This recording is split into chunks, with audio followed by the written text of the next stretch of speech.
Right పుష్పలీరా గారు ఒక్కసారి మీరు లైన్లోనే ఉండండి. మరొకసారి మనం బ్రేకింగ్ న్యూస్ చూస్తున్నాం. ఇటు మంచిర్యాల కార్పొరేషన్కు గాను మంచిర్యాల కార్పొరేషన్లో కాంగ్రెస్ కైవసం చేసుకుంది. 60 డివిజన్లలో 50కి పైగా డివిజన్లలో ఇటు కాంగ్రెస్ అభ్యర్థులు ఘన విజయాన్ని సాధించారు. మరో 3 స్థానాల్లో ఆధిక్యంలో కాంగ్రెస్ అభ్యర్థులు ఉన్నట్టు తెలుస్తుంది. ఇటు 4 డివిజన్లలో బీఆర్ఎస్ గెలుపు బావుట ఎగరవేస్తుంది. అలాగే ఇప్పటిదాకా బీజేపీకి సంబంధించి ఒక్క ఖాతా కూడా ఇటు తెరవనట్టు తెలుస్తుంది. మంచిర్యాలకు సంబంధించి ఇంకా 6 డివిజన్లలో లెక్కింపులు కొనసాగుతూనే ఉన్నాయి. దీనికి సంబంధించి మరింత అప్డేట్ తీసుకునే ప్రయత్నం చేద్దాం. ఒక్కసారి పుష్పలీల గారితో మాట్లాడి తెలుసుకునే ప్రయత్నం చేద్దాం. పుష్పలీల గారు, ఇటు మంచిర్యాలకు సంబంధించిన బిగ్ బ్రేకింగ్ అని చెప్పుకోవచ్చు. మంచిర్యాలలో కూడా కాంగ్రెస్ విజయ బావుటను ఎగరవేస్తుంది. బీజేపీ ఇంకా ఒక ఖాతాని కూడా తెరవలేదు. కేంద్ర ప్రభుత్వం ఇటు స్మార్ట్ సిటీస్కి సంబంధించి కావచ్చు, ఇటు డెవలప్మెంట్ వైజ్ ఫండ్ అలొకేషన్స్ చేస్తున్నారా లేదా, దానిపై మీ అభిప్రాయాలు ఏంటి పుష్పలీల గారు? ఇంతకుముందు నేను చెప్పాను, ప్రేమేంద్ర అన్న కూడా చెప్పాను, ఏంటంటే బీజేపీ అనేది ఎప్పుడు కూడా వాళ్ళు ఎందుకున్నారో ఇక్కడ స్టేట్ లో నాకు అర్థం కాదు. కిషన్ రెడ్డి గారి నాయకత్వాన్ని చూసాము, నాయకత్వం మారుతుంది కానీ వీళ్ళలో అధికారంలో తీసుకొచ్చాలన్న ఆకాంక్ష మాత్రం వీళ్ళ ఉన్న లోపంగా వీళ్ళు ఎప్పుడు గుర్తించడం లేదు. అలాగే దక్షిణాదిన వీళ్ళ పట్టు సాగించుదామని ఎంత ప్రయత్నం చేసినా నార్త్ లో వీళ్ళు ఏదైనా మోసాలతో గెలుస్తున్నా కూడా ఇప్పుడు ఆ రిజల్ట్ కూడా 400 నుంచి 240కి పడిపోయారు. అయినా కూడా వీళ్ళు ఎక్కడ కూడా తగ్గకుండా మోదీ మాయలోని, మోదీ అనేవాడిని దేవుళ్లాగా, మోదీ అనే వ్యక్తిని ఏదో ప్రజలు ఎన్నుకోలేదు, ఓన్లీ బీజేపీ వాళ్ళు ఆర్ఎస్ఎస్ వాళ్ళు నిలబెట్టినట్టుగా మాట్లాడుతూ ఉండి ఈ రోజు కూడా గుడులు కట్టడము, గుడుల మీద మాట్లాడడము, ఈ రకమైన మాటలు మాట్లాడుకుంటే జనాలకు ఏ వాగ్దానాలు అయితే చేసి వచ్చారో మోదీ, ఆ వాగ్దానాల్లో తప్ప మిగతా అన్ని సబ్జెక్టులన్నీ వీళ్ళు ముందుకేసుకుంటూ వెళ్తున్నారు. సో ఇప్పుడు ఈ 10 ఏళ్ల కాలంలో ఈ దేశ ప్రగతి దగ్గర నుంచి, రక్షణ దగ్గర నుంచి, ఆడపిల్లల రక్షణ దగ్గర నుంచి, సెంట్రల్ లో స్టేట్ కో కోఆర్డినేషన్ లో చూసినా కూడా సెంట్రల్ లో ఉన్న మంత్రులు కూడా వచ్చి గతంలో బీఆర్ఎస్ మంత్రులతో మాట్లాడి వెళ్ళిన సందర్భాలు అనేకం ఉండి కూడా అక్కడున్న నాయకత్వము, ఇక్కడున్న నాయకత్వంలో కూడా కోఆర్డినేషన్ లేకపోవడము, ఇక్కడ చాలా వరకు మైనస్లు అయినాయి. అప్పుడు నేను బీజేపీలో కూడా ఉన్నాను.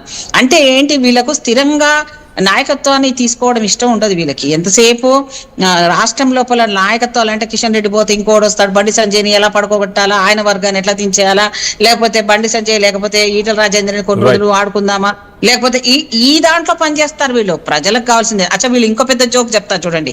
మేమేమో కాంగ్రెస్ పార్టీ మీటింగ్లు పెడితే జనాల మధ్యలో మేము పార్టీ మీటింగ్లు పెడతాం, వీళ్ళు 5 స్టార్ హోటల్లో పెడతారు. మీరు ఎక్కడన్నా చూడండి బీజేపీ నాయకత్వం. ఆయన మోదీ లాంటి వాళ్ళు కూడా వస్తే ఎయిర్పోర్ట్ కి వస్తే ఎయిర్పోర్ట్ దగ్గర పక్కన ఉన్న దాంట్లో నేను అప్పుడు స్టన్ అయిపోయేదాన్ని. ఎయిర్పోర్ట్ పక్కన ప్రాంతంలో కొంత మీటింగ్ కోసం అని అరేంజ్ చేస్తారు. ఏందండి వీళ్ళు 5 స్టార్ లెవెల్ లీడర్షిప్ ఏందండి వీళ్ళు లో స్టార్. పుష్పలీల గారు, మీరు ఒకసారి లైన్ లో ఉండండి. రెడ్డి గారితో మాట్లాడి ఒక్క నిమిషం ఆగు. మాకు బీజేపీతో మేము ఎప్పుడు కూడా పోటీ పెట్టుకోలేదు, మాకు అనవసరమైన సబ్జెక్ట్ అది. రాష్ట్రంలో కాంగ్రెస్ పార్టీ తెలంగాణ ఇచ్చినప్పటి నుంచి ఇప్పటి వరకు కూడా నాయకత్వంలో మాకు చాలా మంది నాయకులు ఉన్నారు కాంగ్రెస్ పార్టీలో. ఎంత ఉన్నా కూడా ఒక కలిసికట్టుగా ప్రతి దగ్గర ఈ 2.5 సంవత్సరాల్లో ఏ రకంగా నాయకత్వాన్ని ముందుకు తీసుకుపోతున్న ముఖ్యమంత్రి దగ్గర నుంచి, మంత్రుల దగ్గర నుంచి, ఎమ్మెల్యేల దగ్గర నుంచి, చిన్న పెద్ద లేకుండా తరతమ భేదాలు లేకుండా కష్టపడుతున్నాం. అయినప్పటికీ కూడా వీళ్ళు మాట్లాడే మాటలు వింటుంటే నవ్వాలో ఏడవాలో అర్థం కావట్లేదు. ఖాళీ డబ్బా చేతిలో పెట్టిపోయినా అది ఖాళీ డబ్బా అని తెలిసినా కూడా ఇప్పటికి ఇన్ని ఎలక్షన్స్ ఇంత లెవెల్లో ఇబ్బందులు ఉన్నా కూడా ఒక్కరు కూడా ఫస్ట్ తారీఖే జీతాలు వేసిన ఘనత మా రాష్ట్ర ప్రభుత్వంలో ఉన్న ముఖ్యమంత్రి గారికి చెందుతుంది.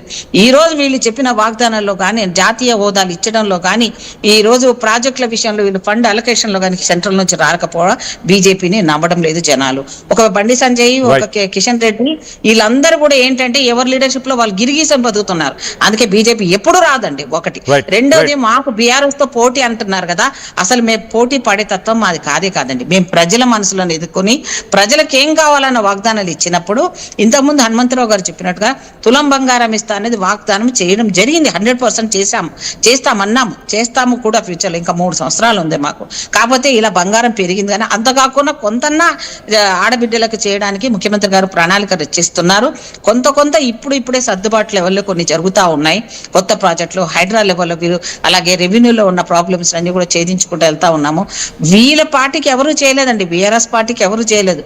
వీళ్ళు ఒక్కొక్కరు ఒక మంత్రులు ఏ రకంగా వాళ్ళ నియోజకవర్గాన్ని డ్యామేజ్ చేసుకున్నారు, ఒక్కొక్క ఎమ్మెల్యేలు ఏ రకంగా ప్రవర్తించారు. అందుకే నా బుద్ధి చెప్పి ఆ కేసీఆర్ గారిని పాపం ఫామ్ హౌస్ లో కూర్చోబెట్టే పరిస్థితి ఇచ్చారు. ఇప్పుడున్న పరిస్థితుల్లో కూడా కేటీఆర్ హరీష్ రావు గారి మధ్యలో ఏదైతే ఉందో బయటికి కనపడని వైరుధ్యం ఏదైతే ఉందో అది కనపడకుండా మేనేజ్ చేయడానికి ప్రయత్నిస్తుంటే అందులో నుంచే పుట్టిన ఒక ముస్సలము కవిత రూపంలో బయటకు వచ్చింది. ఇప్పుడు ఆ కవిత ఒక పార్టీ నేషనల్ లెవెల్ ఉన్న ఒక పార్టీకి ఇంకా పార్టీ పెట్టకముందే సపోర్ట్ చేసినట్టు, అక్కడ ఒక సీటు గెలిచినట్టు, అక్కడ వాళ్ళకు ఆతిథ్యం వహిస్తుందంటే వీళ్ళకి ఎవరు కాదండి శత్రువులు, వాళ్ళ పార్టీకి వాళ్ళే